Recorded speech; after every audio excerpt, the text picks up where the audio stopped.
This is Gareth Southgate, and this is the Three Lions podcast.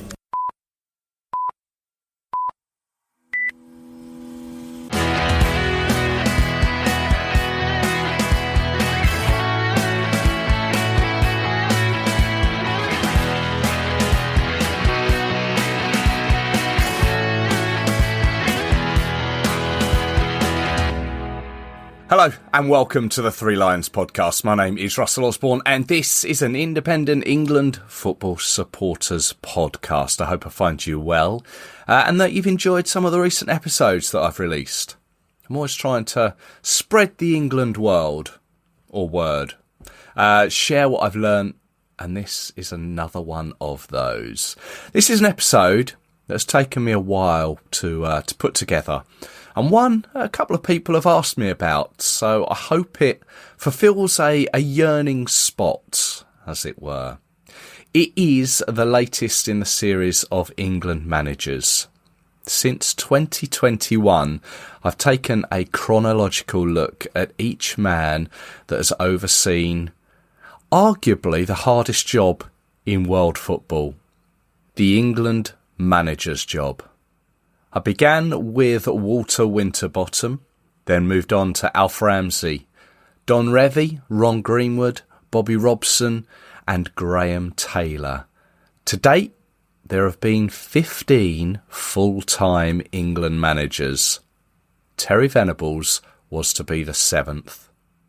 Now, in the past, I've spoken with authors who have written about each manager for either their biography or autobiography. In this instance, I've tried to speak with 3 people who have either written for or about Terry, but I wasn't successful for a variety of reasons, which I'm not going to go into. But I have found someone who is well versed in everything England to have a chat with me about Terry. Despite the author knockbacks, I have read both of Terry Venables' autobiographies. His first was released in 1996, and then his next one in 2014, subtitled Born to Manage, are both great insights into him and his life. He's one of those managers that seems to have that connection to all England fans, despite only having a short stint in charge. Of course, his time at the helm during Euro 96 helped that, but there was so much more that I learnt that I wasn't aware of, which no doubt we will cover. And of course, if you've not heard any of the previous manager episodes, they can be found at your podcast provider of choice or threelionspodcast.com. Now, there is a period in Terry's life that caused him a lot of issues and difficulty, his time at Tottenham and his association with Sir Alan Sugar. I have been warned that this is still a controversial subject, so if you'll forgive me, we'll probably steer around that with not so much comment. But if you want to know more, of course you can read his books or do your own research. It is all there, but I've chosen to give it a little bit of a swerve and concentrate on some other events that have happened in his life.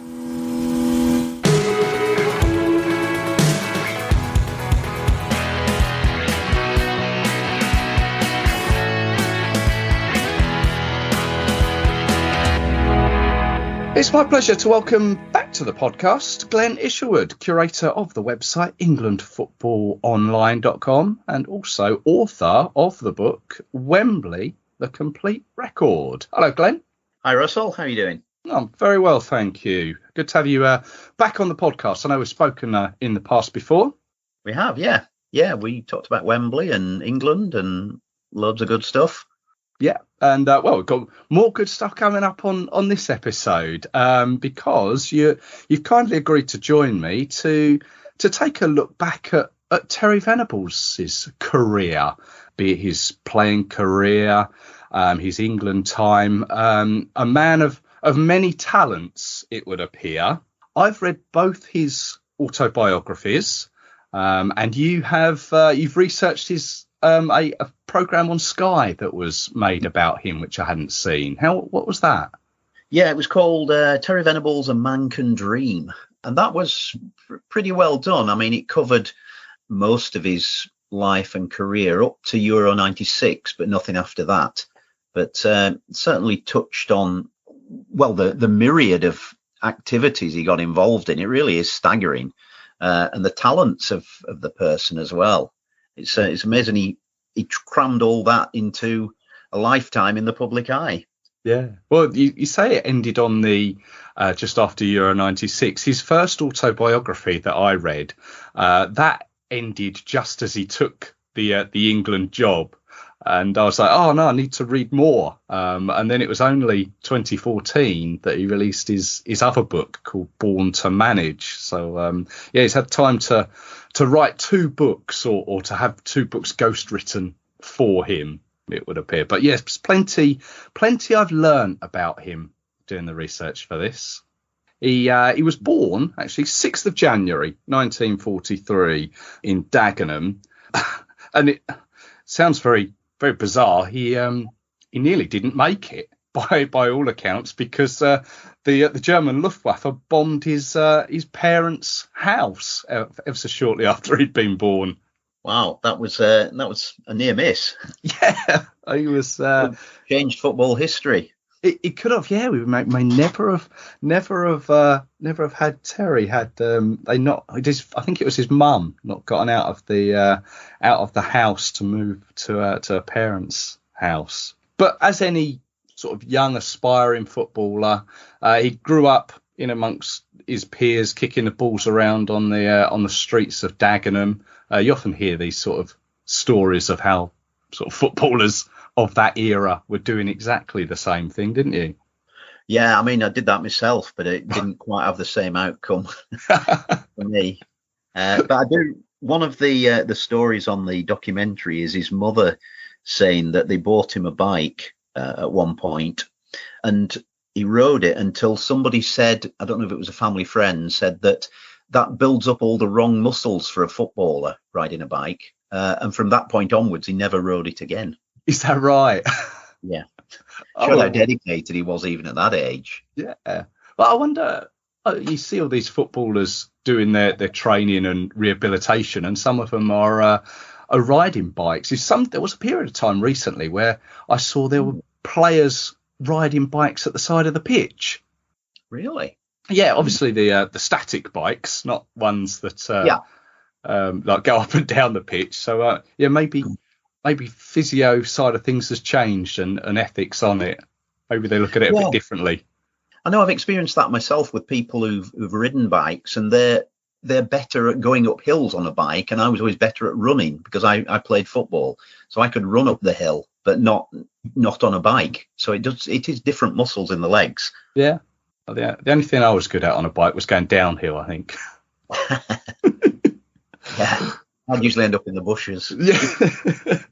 But obviously, growing up in Dagenham, he had plenty of clubs around him to aspire to play for. Tottenham would be his team that his dreams were for. But he sort of trained with various London clubs, Arsenal, Tottenham, West Ham. But come his 15th birthday, it was Chelsea that signed him up. That was where his football career sort of started.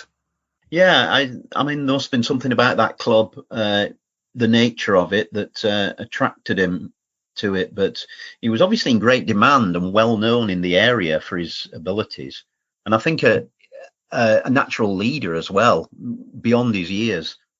There's something about him where he has his own record that he was the first player to be capped at every level of England, and we'll obviously come to that. But when he was 17, he was offered a professional contract, and he turned it down as he wanted to represent Great Britain at the 1960 Rome Olympics as an amateur, which obviously then would be another sort of string to his bow as in levels of football that he played for. Ultimately, that didn't happen. But by the time he was 19, He was a pro footballer, and it was from here that he would sort of go on to earn caps for England, but having played for England schoolboys, youth, amateur, under 23 and full international. Yeah, I think he won something like half a dozen caps at schoolboy level. Right. So he'd certainly made his mark there. He won the single cap at amateur level when he was 17. But I don't know what happened there, but he never made it into that squad, and he never played again, much to his disappointment. But the following year, he was captain of the England youth team, initially at amateur, I think. And then, yeah, he went on from there. He played for the under 23s, as it was then. I think when he was 19. Yeah, and then ended up with 2 full international caps.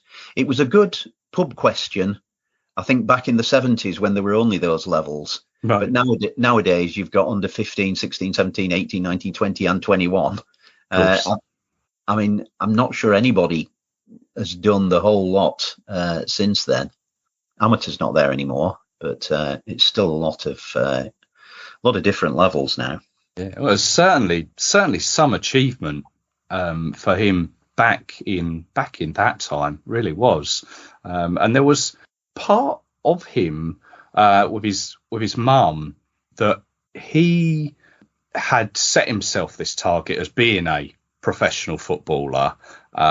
His mum was obviously behind him, wanting him to do the best her son could do. But she said, if you can play for England at schoolboy level, I will then support you in becoming a footballer. So once he had that England schoolboy cap, he sort of had his mum's blessing to continue to play or to be a footballer then, which I think is a nice story.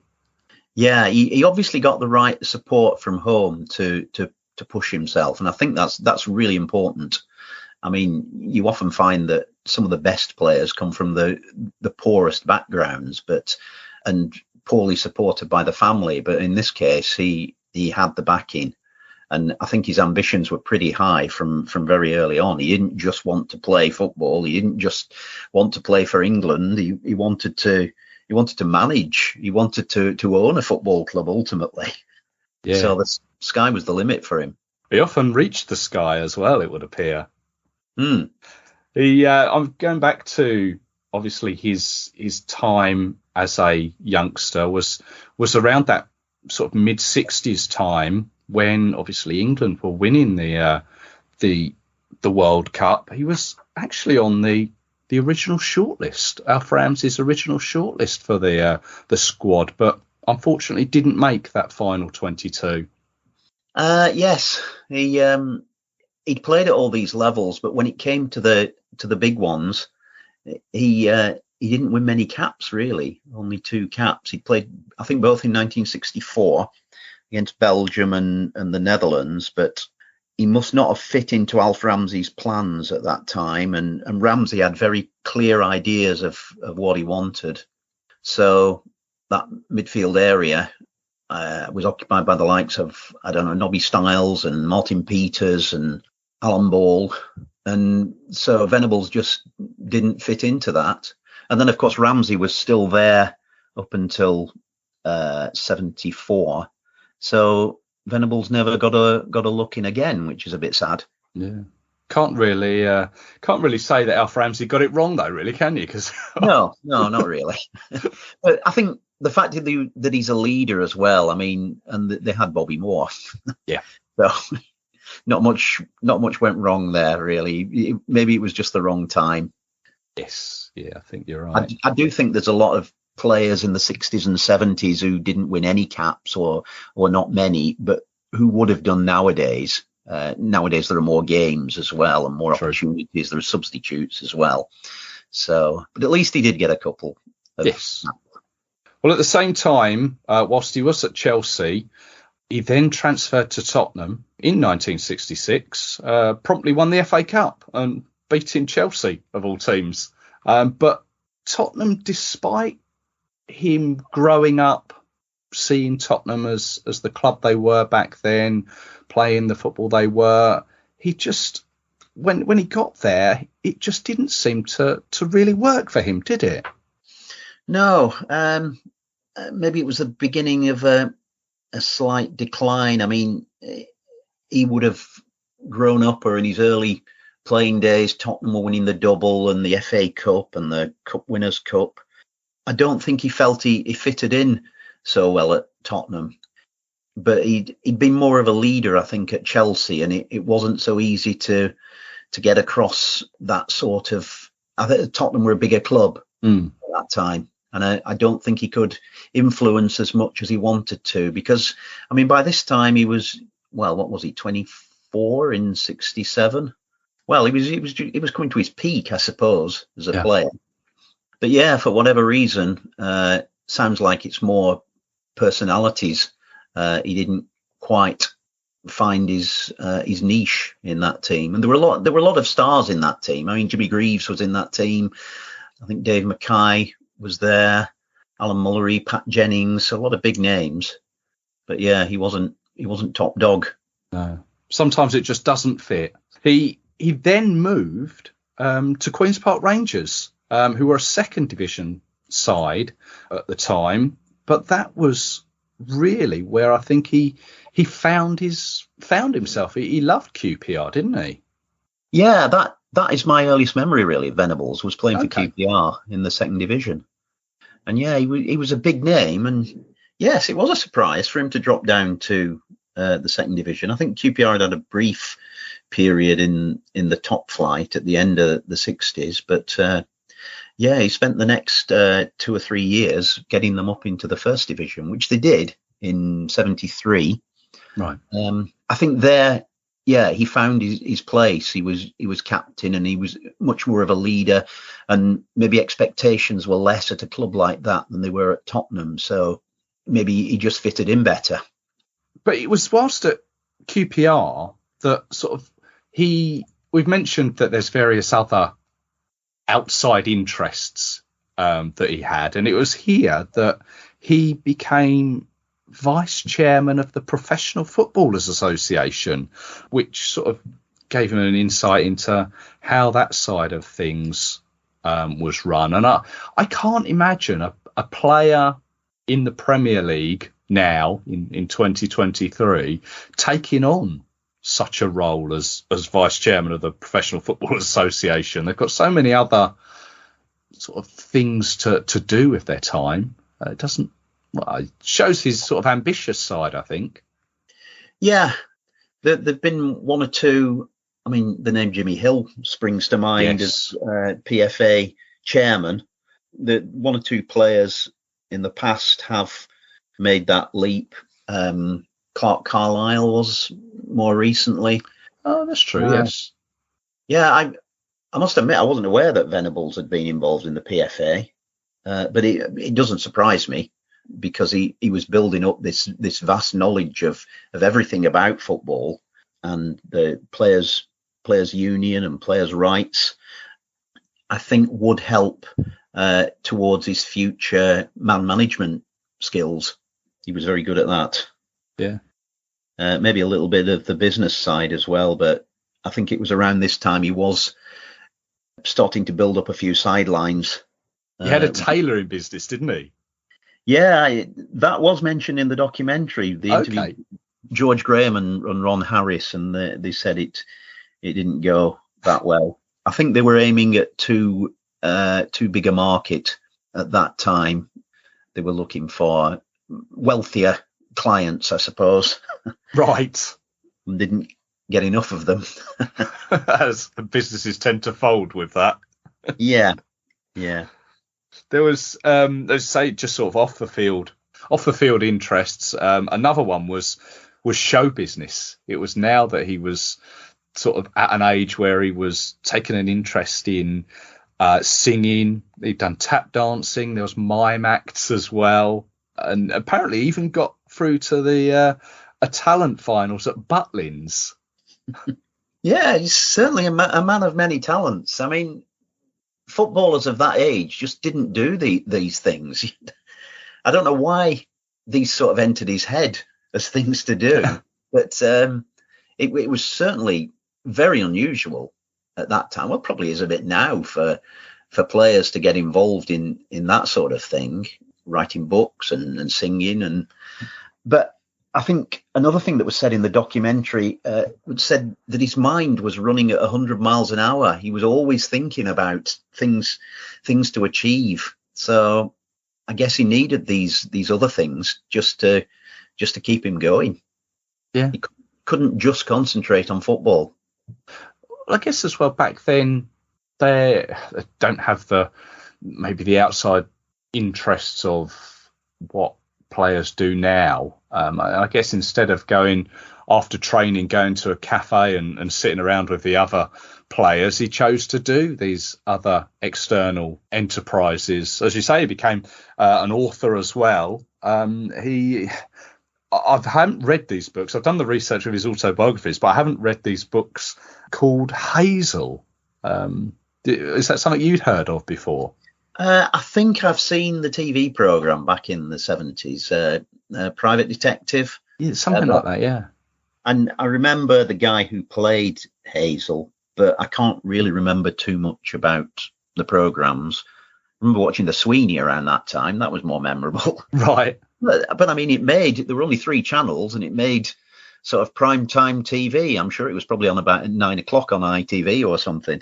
So it was big at the time.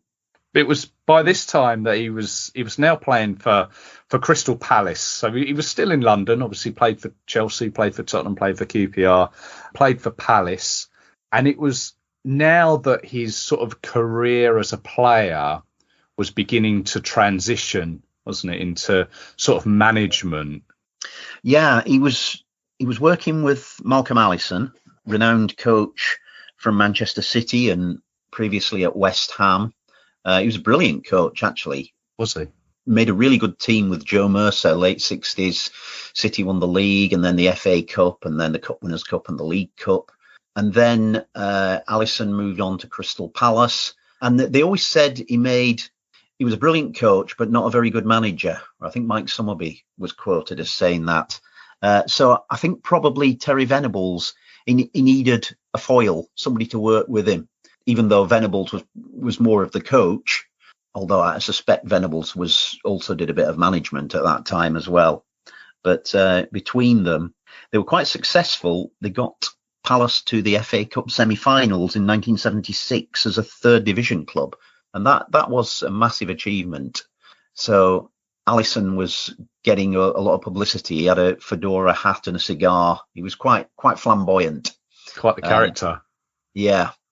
And then Venables ended up replacing him as manager, I think, the following season, and took Palace from the 3rd to the 1st division, 2 promotions, which I think people forget about that achievement. I mean, that is quite impressive, really, to take any club from the 3rd tier to the top flight in 3 years, I think it was, or 3 seasons. Yeah. Well, it didn't go unnoticed because 1978, Ron Greenwood, who at the time was England's senior manager, approached him about working for the England under-21s with Dave Sexton at the time. But he decided against it, stayed with Palace and carried on there. As you say, he took them from the 3rd to the 1st division, which is quite an achievement.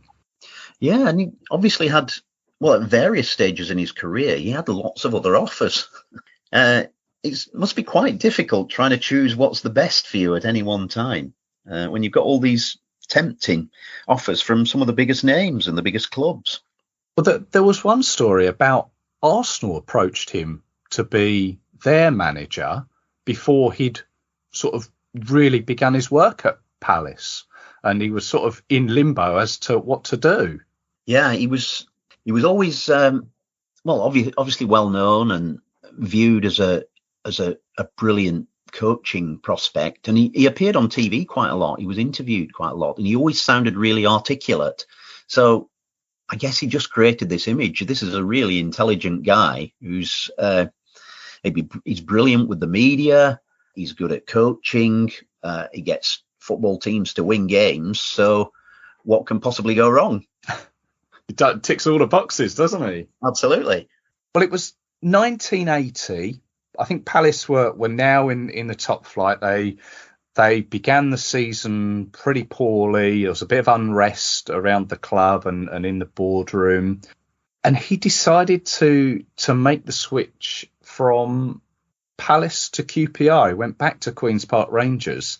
And in doing so, he became the first manager to cost a transfer fee, apparently 100,000 between the two clubs. I never really thought about sort of managers having transfer fees.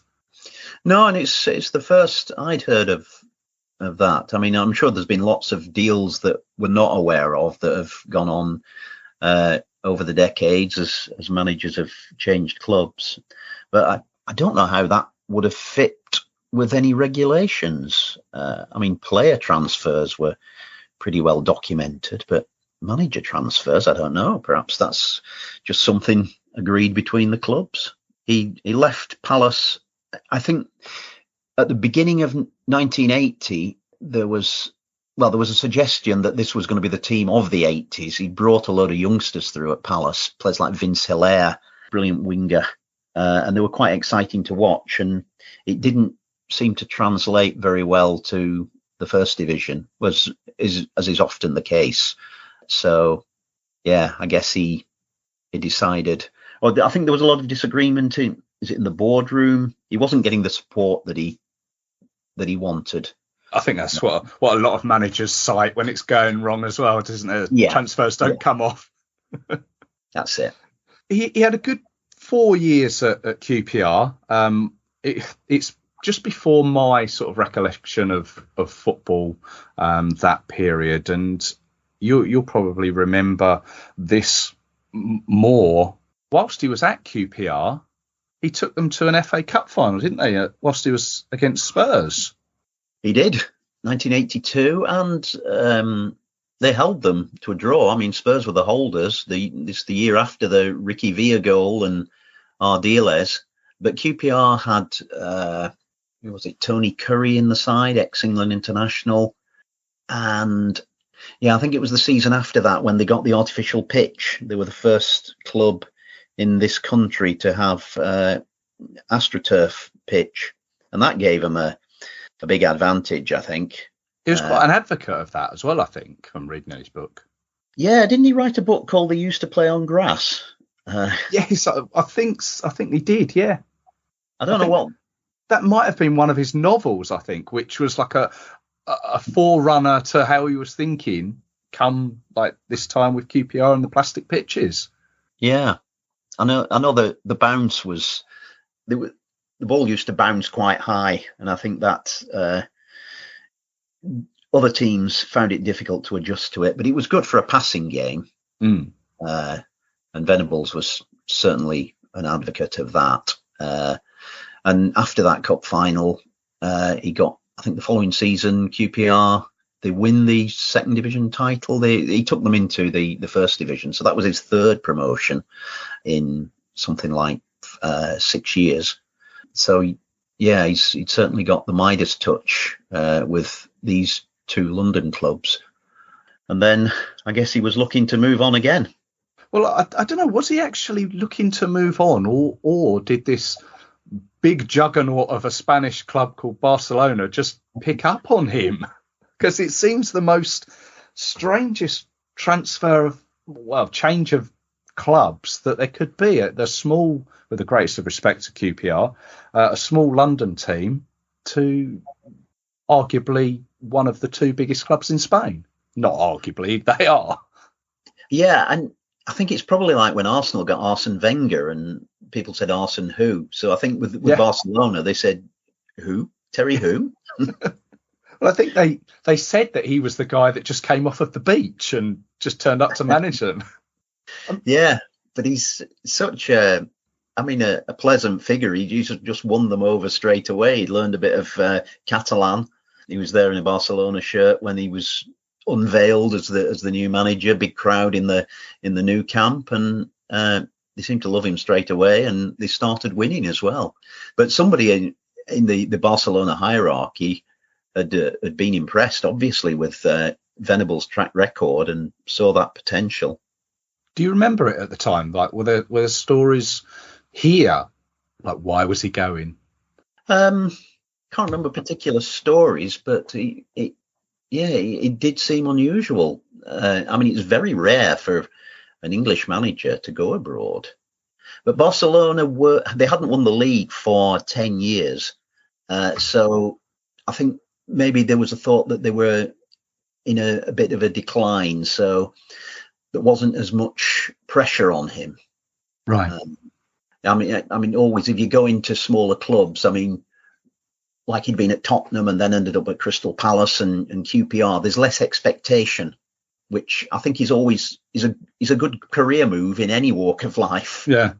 Well, one of the first things he sort of aimed to do was to keep Maradona, which unfortunately didn't materialise. And I think that's possibly one of his regrets, that he wasn't able to work with Maradona. But I think basically Barcelona needed the money, and he was then transferred to Napoli. But his first game for Barcelona as coach, they beat Real Madrid 3-0 away. So I think as soon as you do that, you're in for life, really, then, aren't you?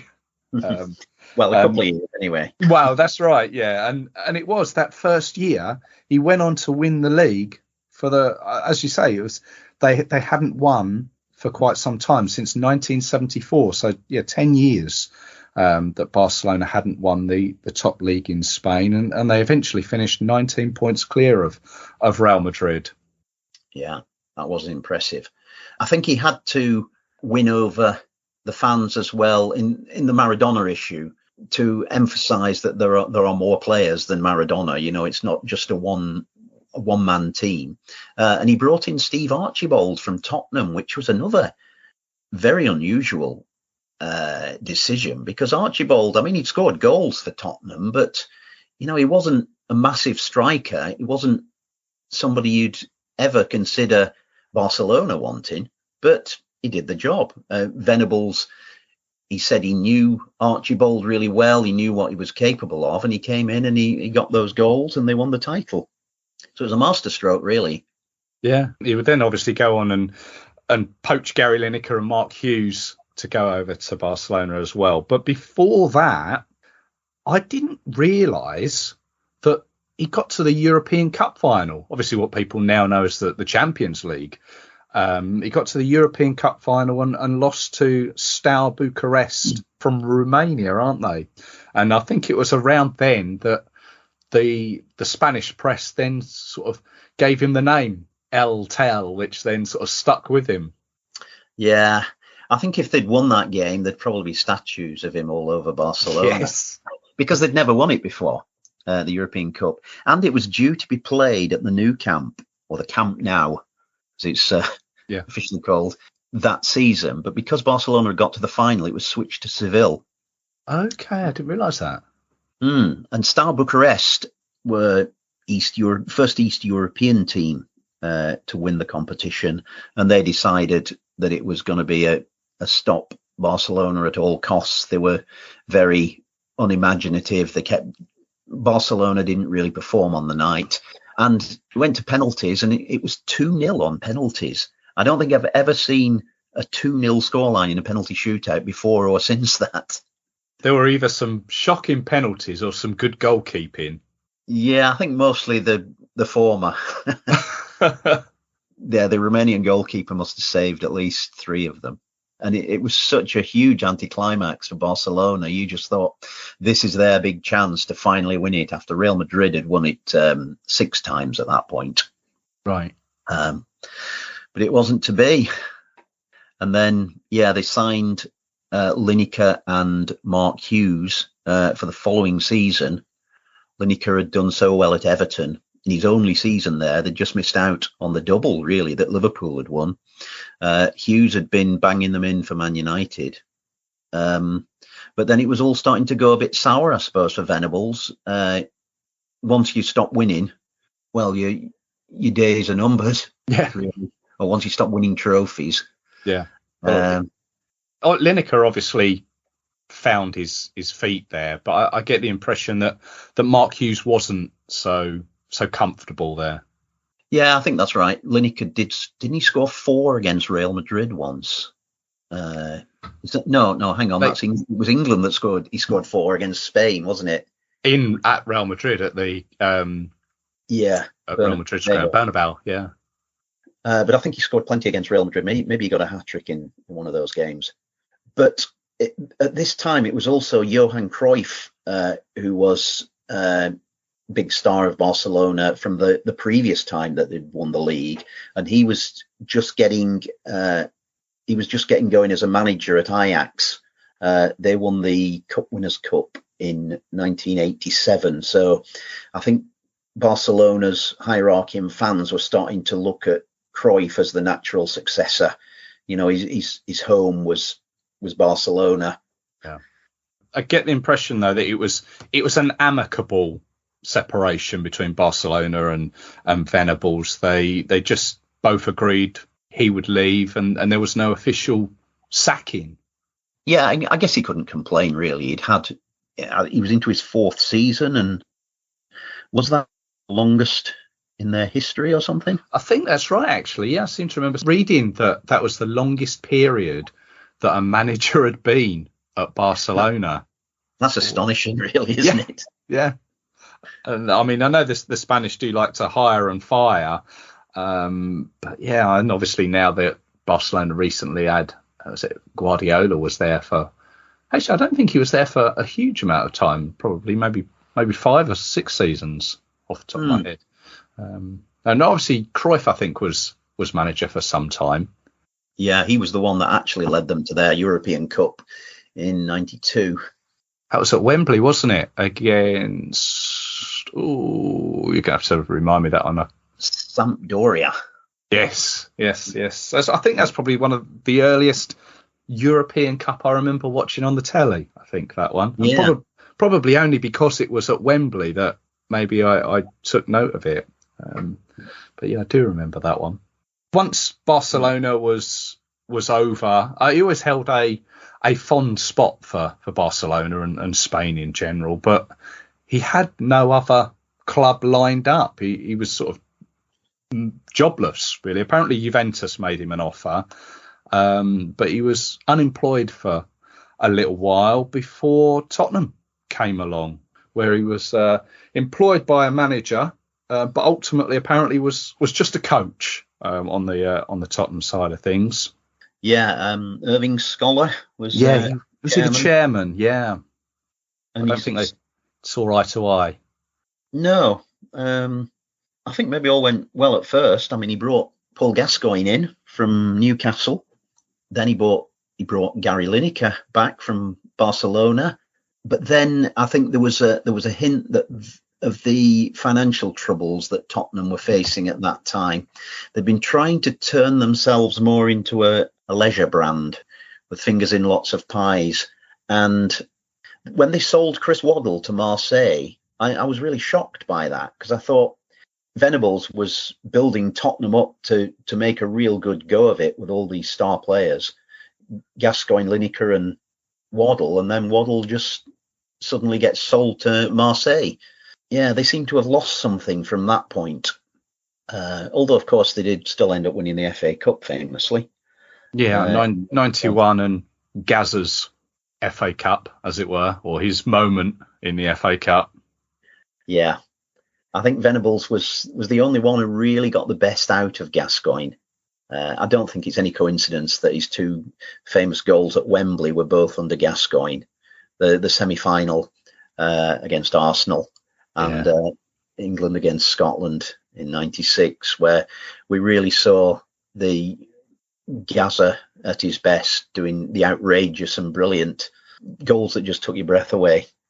As I've sort of mentioned at the beginning of the podcast, it was this sort of time where he encountered Alan Sugar, and we've kind of made a decision to maybe just skirt around that particular time. It's all there for people that maybe don't know about it. but it's all there if you want to research it a little bit more. He was also the subject of a Panorama documentary, which is on YouTube. And was that mentioned on the film that you saw? It was briefly, but they didn't really go into the details, which was mostly Martin Bashir talking about Venables' business partners and the various deals that they were making. Right. But ultimately, he was sacked by Tottenham on the 6th of May, 1993. So that was the end of his club management for a little while. That was until Graham Taylor resigned from the England job after a pretty unsuccessful stab at trying to qualify for USA 94. Yeah, and Venables hadn't coached really in anger since the end of that 1991 season, because he was trying to concentrate on being chief exec of Tottenham.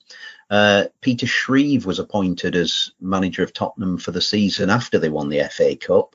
That didn't go down too well. And then the season after that, he did sort of get involved sort of in the background, but I think it was Doug Livermore who was leading the team at that time. And again, after he'd won the FA Cup, I thought, we're missing out on the brilliance of Venables as a coach, really, or Tottenham are. But he wanted to be involved in the business side. And then when all that came to an end, yes, I think by that time, Graham Taylor it was a big disappointment. It was a horrible time for England not qualifying for USA 94. Bit unfortunate, really. A lot of things conspired against Taylor at the time. Not all his fault, but there was a clamour, I think, for Venables to be the next England coach. I think because Taylor had fallen out with the media quite a lot, and they knew that Venables was so good with the media, he was the popular choice. Was he? I read that there were like Trevor Francis and Jerry Francis, Ray Wilkins. They were in the frame as well, along with Kevin Keegan and Glenn Hoddle. Apparently, were even being spoke about back then. Right. I think Keegan had just started with Newcastle at that time, and he'd got them into the Premier League. Hoddle had also got Swindon as player manager into the Premier League, but probably a bit too early for both of those. And Venables had won trophies as well. He'd won the La Liga with Barcelona, he'd won the FA Cup with Spurs. And I mean, I always thought at that time that an England manager should have won major trophies. It'd be very difficult nowadays because there haven't been any since Harry Redknapp in 2008. Wow, is that right? Wow. Yeah. That's not well. That's another pub stat, isn't it? Pub quiz stat. Yeah. In fact, if you want another, go on. Since then, 10 English managers have been finalists in competitions, but they've lost the finals since Redknapp. Is that right? Go on. Do you want to reel them off, or should we wait till the end? Yeah, it might take me a while. I'll get them, but yeah, I'll reel them off at the end. There's an amusing story of this period that Jimmy Armfield was appointed by the FA to go look for or go and sound out some various managers to see what they thought. Basically, it's an impromptu sort of off the record interview.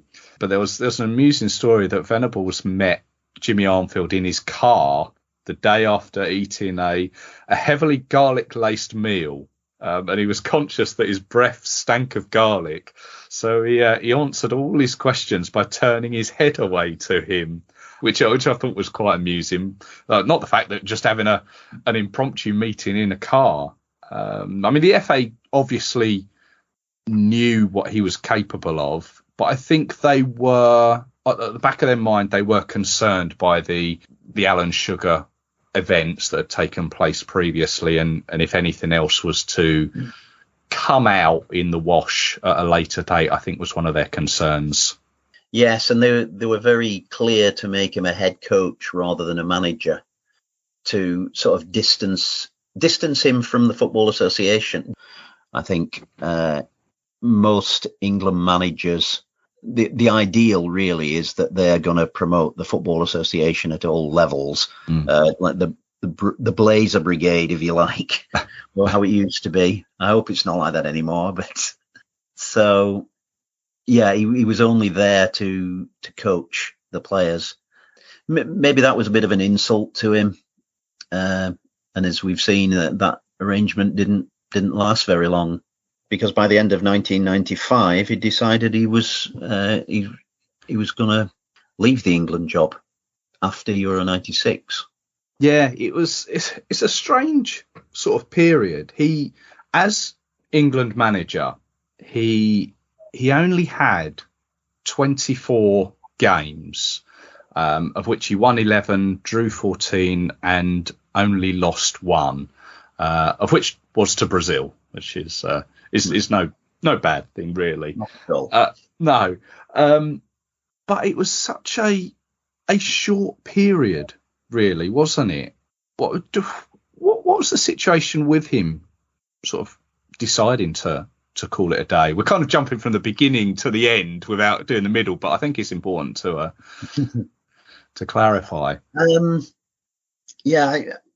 Members of the board didn't want to offer him a new contract until after Euro 96. I think Noel White's been mentioned as one of those. He was a Liverpool director, I think, wasn't he? Yeah.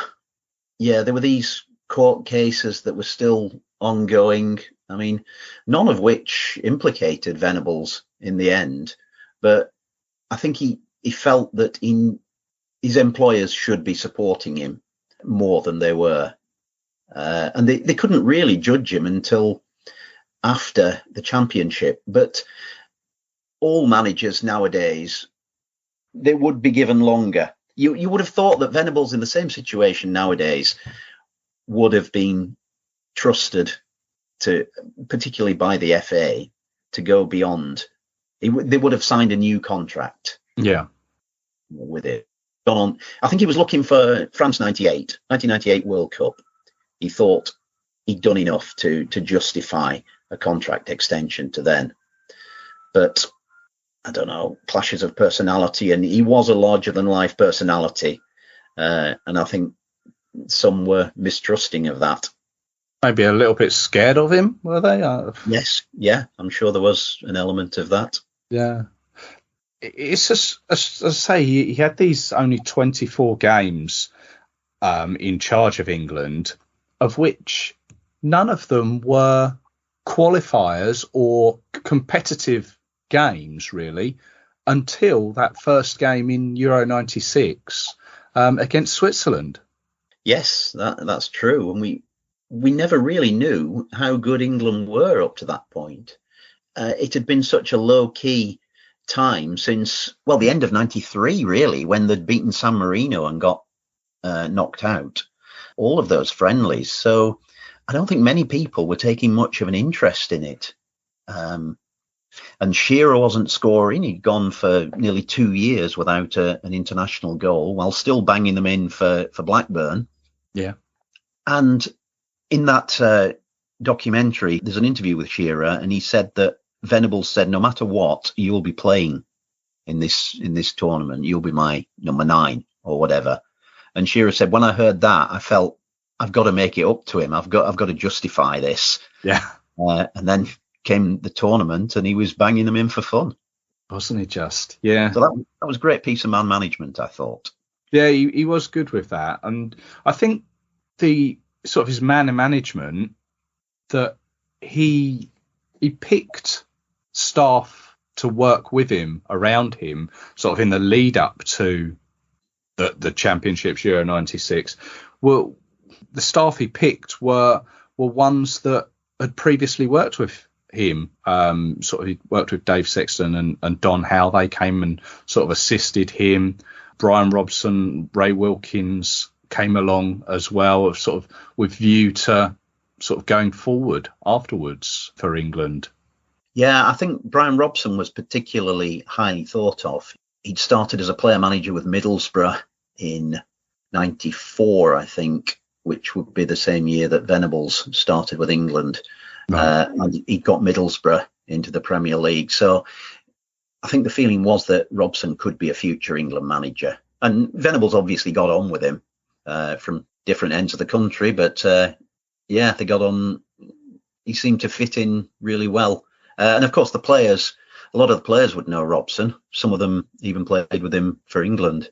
So it was a good continuity there, and got the best out of them in that tournament. Yeah.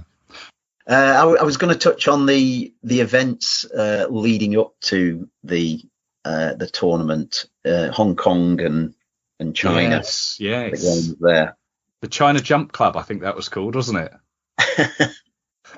He wanted the players to have a bonding session thousands of miles away from prying eyes, and I think that backfired a little bit. They sort of went to town with the drinking and causing damage on an aeroplane, and there were calls, I think, for him to resign or something like that. They were getting a lot of stick about that, but he didn't force any players to sort of own up to anything. They just stuck together as a team and say they got together, and I think they paid for the damages.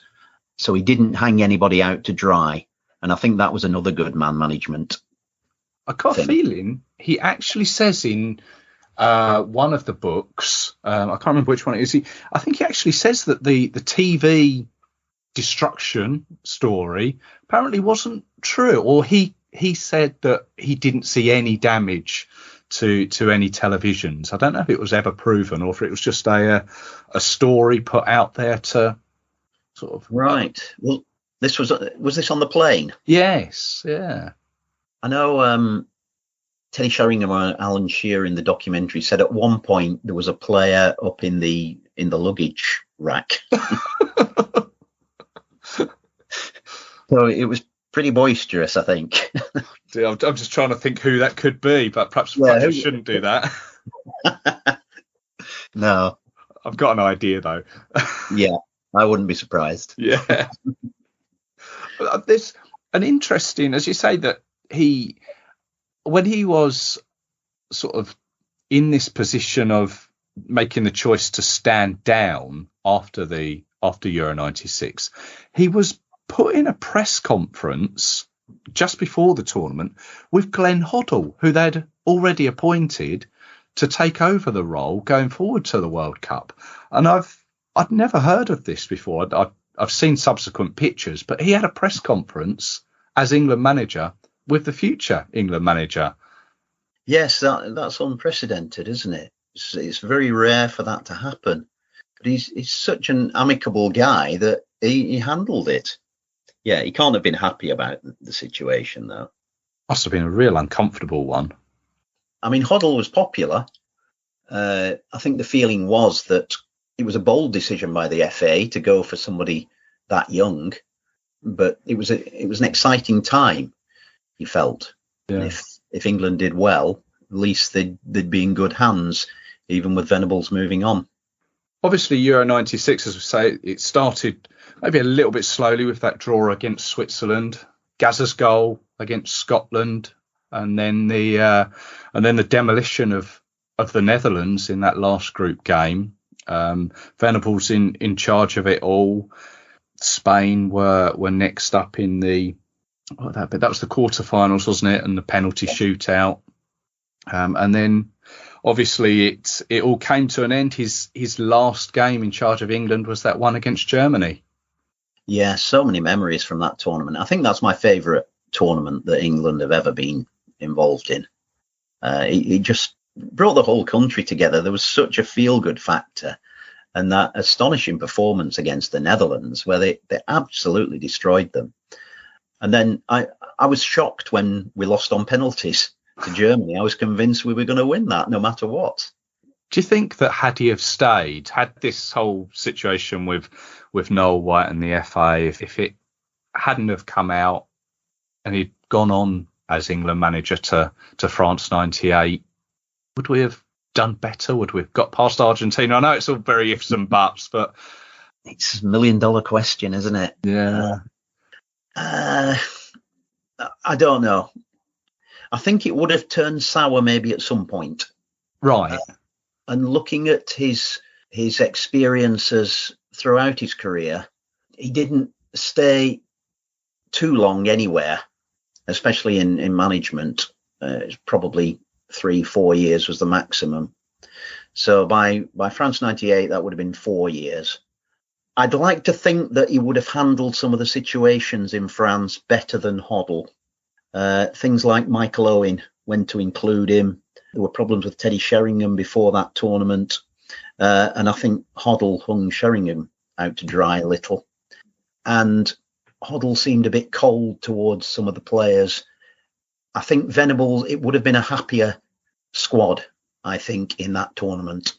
I think with his man management of Gaza, the situation there, I think, would have been a lot different. Yes. I mean, maybe Gaza would have gone to that tournament. Yeah.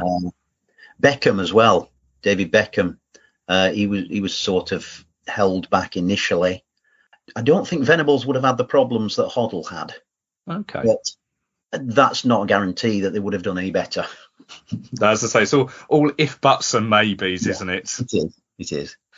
So after the Euros, he had plenty of job offers by all accounts. Apparently, he turned down the Turkish national side. I can't see Terry Venables in charge of Turkey. That one didn't really sit with me, that one. I couldn't see him sitting on the bench there in Istanbul. But he'd always had this idea of owning a football club as one of these other sort of extracurricular sort of jobs. And he took on Portsmouth, didn't he? Again, something I wasn't aware of. No, I didn't really know too much about that. I think, was he chairman under Milan Mandaric? Yeah, I think he was a major shareholder. I don't know if he actually became chairman, but major shareholder. Right. And it just seemed to be it was a bit of maybe sort of cheapening the role a little bit, but it seemed to be a little bit of a sideline because come November 96, what's this, probably 4 months after the Euros, he took the job of Australia coach with the aim to get them to France 98. So he always had his eyes on sort of that tournament. And this period with Australia was one, again, I wasn't really aware of, but it's fascinating. Yes, and he did quite well with them, really. They got through all the qualifiers. What did they call him? El Telephone. Yes, because he'd done a lot of his initial work with the team from his home in England, probably down in Portsmouth. He was coaching by phone, I think, before he took his first coaching session. Yeah, El Telephone. But he did turn up for more important friendlies, and I think, well, he was a big game manager. You knew that he'd be there at the crunch, and I think eventually he won them over, and he was getting the results. He was getting them through to this crucial playoff against Iran, where it was their big chance to get to their first World Cup since '74. And he had some decent players as well. Mark Bosnich was in goal. It was Viduka, I think. Yeah. Harry Kewell. Yes. But Australians were starting to appear across Europe and getting some really good experience. So they were obviously getting stronger. But they had this unfortunate arrangement where they walked the Oceania region. They won that easily. They only had to beat New Zealand effectively. And then they ended up with a playoff against somebody from either South America or Asia. And it was all or nothing on that. And they did that for 3 or 4 World Cups in a row. They played Argentina one year with Maradona in the side. Really? Well, this one was as you say, against Iran, a 2-legged playoff to get to France 98. They drew 1-1 in Tehran in the first leg. I've made a note here. By then he was actually undefeated in 13 matches as coach. So it really was quite an achievement. But it's the second leg of this playoff that is really sort of interesting, and again, I didn't know about. They played it in Melbourne at what's the big stadium there? It's the cricket stadium. Cricket ground, yeah, Melbourne Cricket Ground. The MCG, isn't it? Yeah. Huge stadium, and they were 2-0 up. It got it. Everything was going fine. They were 2-0 up. They were going through with about half an hour left to go, I think. Yeah, everything, as you said, was going swimmingly. It's probably thinking about Australia playing England in the 98 World Cup. And then some lunatic invaded the pitch. Have you seen? Was this on the documentary? No, it wasn't. I don't know if you've seen it. It's on YouTube. It's worth checking out. As you say, this lunatic. Although Venables actually said he was schizophrenic, but I don't know if that's a fact. I don't know if he just said that. But this guy ran onto the pitch whilst they were 2-0 up and pulled the goal net down. Yeah, he was well known for disrupting sports events. Right. But it was the worst possible time. And maybe it was the inexperience of the Australian team and the pressure and how tense a situation it was that it really destroyed them. Was it 6 minutes the game was held up for while they repaired the net? So yeah. And then Iran pulled a goal back. Pulled another, didn't they? Two goals back in that last half hour, 20 minutes, and ultimately went through on away goals. Yeah, and Venables was criticised for not bringing substitutes. Well, he'd got 2 defensive subs lined up to try and hold on to the lead. Right. And he didn't put them on until it was 2-2, till they were going out on away goals. So, I see. So it all turned a bit sour, and it was heartbreaking, really, from their point of view. And following on the back of, Euro 96 was only like 18 months earlier. To miss out on the penalties, and then the penalties in Barcelona as well in the European Cup final. You really felt for the guy, just not going for him at the critical moments. Yeah, I hadn't sort of put all of that together, actually, when you think about that. Those fine margins where it just didn't fall his way. Yeah, just think what would have happened if all those 3 had gone his way. European champions with Barcelona, possibly European champions with England if they'd won that game. Taking Australia, well, if they'd done that, he'd still have left England, wouldn't he? Yeah. That would have been embarrassing for the FA. Well, I think to his credit, though, and with Australia, I think they do put him as one of the initial founders, really, for what the A-League in Australia is now, because that game against Iran, it was a full sold-out stadium, and it's a big stadium, I think, with nigh on 100,000 capacity, that interest in football in Australia then sort of began. Yeah, it was 2006 when they finally got to the World Cup, and Hus Hiddink led them there in the end. Right. And they moved to the Asian zone, so they got more regular competitive action, and I think that's done good for Australia because they've been to a few World Cups since then. It probably was the beginning. Just unfortunate that Venables had to suffer to get that interest. Yeah. Now, if you go and find it on YouTube, it's an interest in just that last half hour of Australia losing their rhythm, and this guy chopping the net down. The local Australian police are putting the net back up. That's, I think, how underprepared, as you say, they were. But ultimately, he would then leave Australia. It was with a record of only 2 defeats in 19 matches. But as I said, he'd had this sort of dallying with Portsmouth, but that kind of ended in 98. As Portsmouth, as many Portsmouth fans will remember, they had a lot of financial troubles at a period of time with Milan Mandaric. Which wasn't particularly pleasant, I don't remember, for Pompey fans. No. I wonder if that was sort of Venables' last throw of the dice in his dream of wanting to run a football club or to own a football club, because I don't recall him getting involved at that level with any more clubs.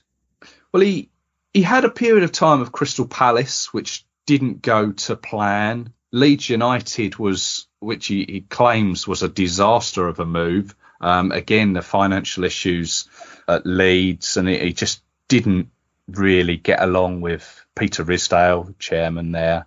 He had a period of time with Middlesbrough, you may remember, when Brian Robson was in charge. And it was kind of like a roles reversed, where he'd asked Brian Robson to come and help him in Euro 96.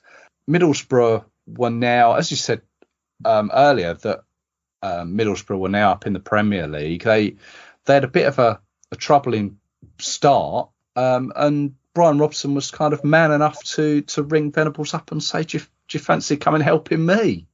Yeah, Brian Robson was well supported by Steve Gibson, I think, the owner of Middlesbrough at that time, because he got them up initially and then he got relegated and got them to 3 cup finals in 2 years. Signed Gaza, you remember him playing for Middlesbrough? Yeah. Got them back up again. Yes, and then they were sort of hovering around the relegation zone, I think, and Venables helped to steady the ship. And as I said earlier, he seemed to get on really well with Robson. Good relationship between the pair of them. But he just had one more sort of go with England, as you may remember. And again, it wasn't the best period of time. England under Steve McLaren. We'll remember, the first image that comes to mind when you say England and Steve McLaren is, of course, the umbrella. Yeah. But McLaren asked him to become his assistant, but in a very strange way, he didn't really want him so close. No, and you think the vast experience of Venables at this time. 2006, he was 63. Yeah, but it's very difficult to bring somebody in like that. And McLaren was still trying to prove himself as a manager, really. He'd been a coach for a long time at Man United. He'd gone to Middlesbrough, won the Carling Cup, which was their first major trophy. And I think that got him the England job.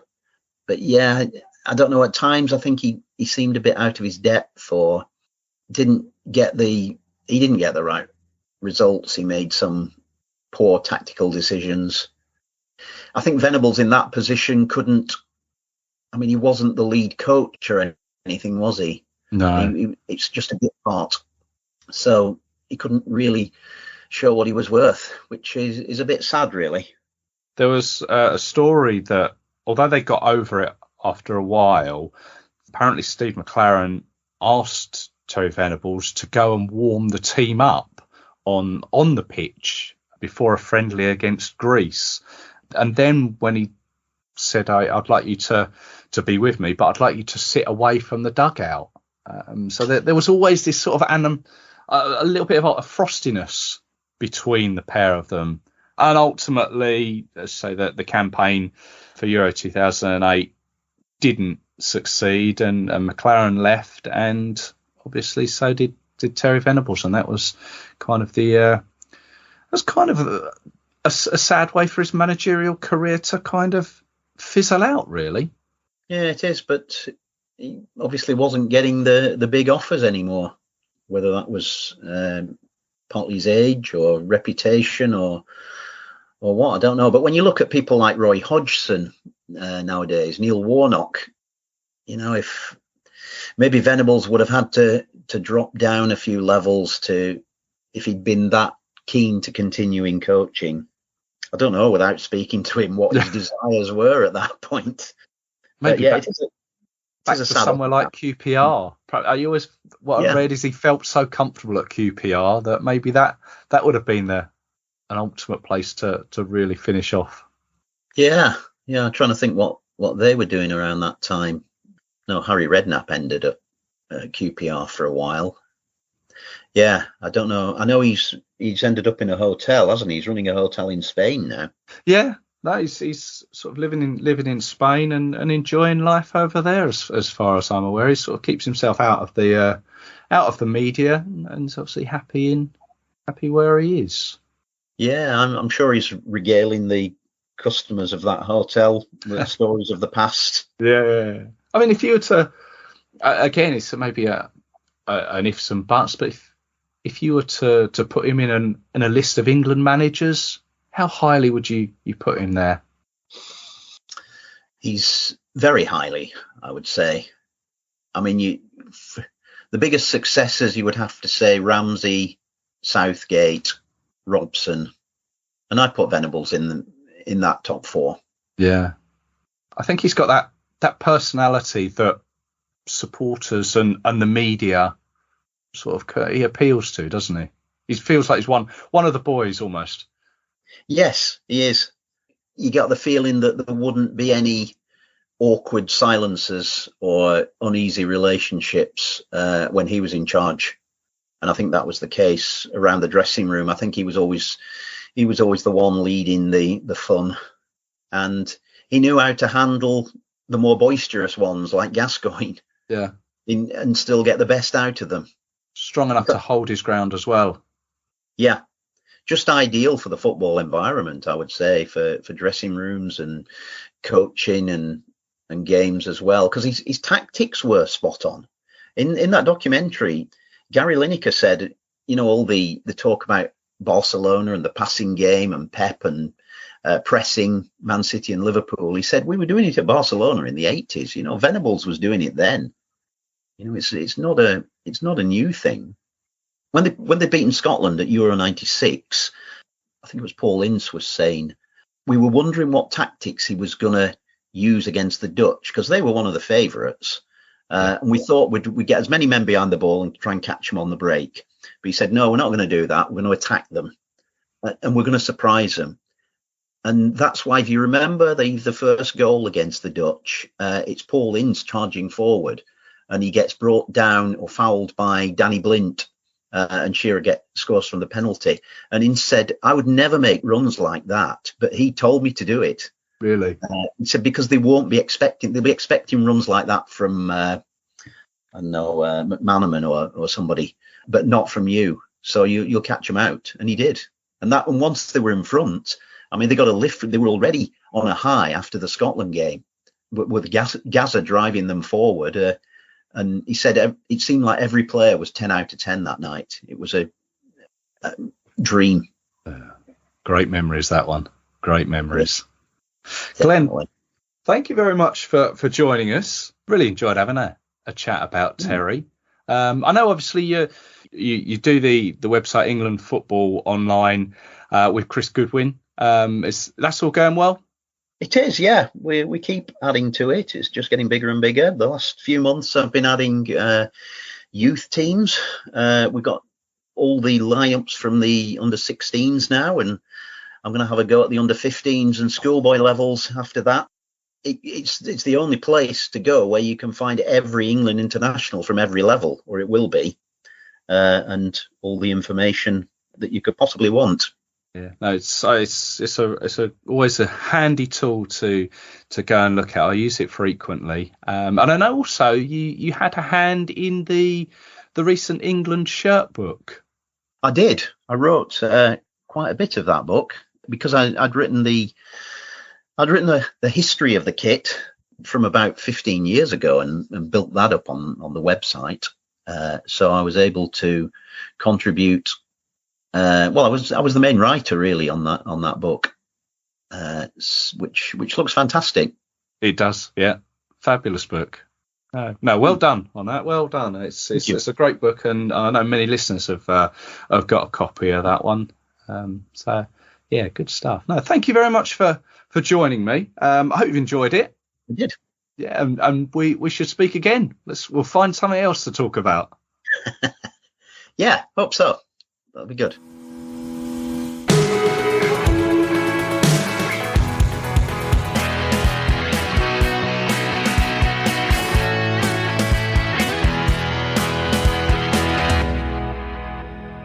Massive thanks to Glenn there for his time. There is a wealth of knowledge inside his head there. So many thanks to him for sharing some of it. Don't forget, you can check out englandfootballonline.com for all things England-related stats.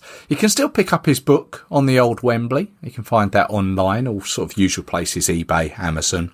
And also, the Three Lions on a Shirt book, which, as he said, he contributed a major part to. Again, that can be found online and also at Vision Sports Publishing. And he also gave us a quiz question halfway through there, didn't he? Since Harry Redknapp won the FA Cup in 2008, 10 English managers have led their team out in a major cup final and lost. As promised, here are the answers. I must admit, I struggled with these. So, 2008, as we've said, Harry Redknapp took Portsmouth to the FA Cup final. The next year, 2009, Harry Redknapp again lost with Tottenham in the Carling Cup against Manchester United. A year later, Roy Hodgson lost with Fulham in the Europa League. Now, the 2013 League Cup, Phil Parkinson lost with Bradford City. Then we go on a run of FA Cups. 2014, Steve Bruce with Hull. 2015, Tim Sherwood with Aston Villa. And 2016, Alan Pardew with Crystal Palace. All were losing English managers in the FA Cup finals. Then in 2020, Dean Smith with Aston Villa lost in the League Cup final there against Manchester City. Same year, 2020, Frank Lampard lost with Chelsea in the FA Cup final. Then two more League Cup finals to round it off. 2021, Ryan Mason was in charge of Tottenham as they lost to Manchester City.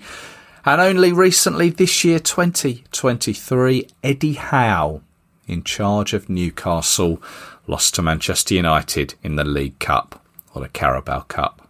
How many did you get? So thanks to Glenn for that, and I've no doubt we will be speaking with him again in due course. Once again, thanks for tuning in. I hope you've enjoyed it and learnt some new things. He certainly was one of England's finest, was Terry Venables. I hope we've done him justice there, should he tune in. So as we've already discussed, Glenn Hoddle was next in the hot seat. He too has written an autobiography fairly recently. So I will start on that one in due course. And at some point, be back with an episode on him. But before that, I'll have plenty of other England-related episodes to come. So I hope you can join me for them. Until then, take care of yourselves. Cheers.